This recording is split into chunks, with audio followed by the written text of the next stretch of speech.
Hello viewers, আসসালামু আলাইকুম। এটি বাংলাদেশের টাঙ্গাইল জেলার বাসাল থানায় অবস্থিত। এটি আগে নাম ছিল চাপরাতি, এখন বর্তমান নাম হচ্ছে বাঁশরী।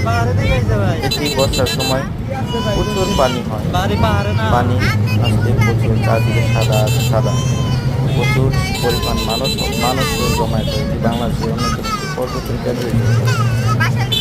আর বর্ষার শেষে যখন পানি না থাকে তখন সবুজ আর সবুজের সমারোহ, চারদিকে সবুজ আর সবুজ,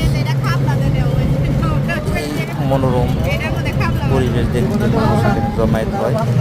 বাংলাদেশের একটি অন্যতম পর্যটন কেন্দ্র। এখানে দেশের বিভিন্ন অঞ্চল থেকে মানুষ এখানে বেড়াতে আসে। চাইলে আপনারাও বিভিন্ন অঞ্চল থেকে আসতে পারেন, দেশের বাইরে থেকে আসতে পারেন, এসে দেখে যেতে পারেন।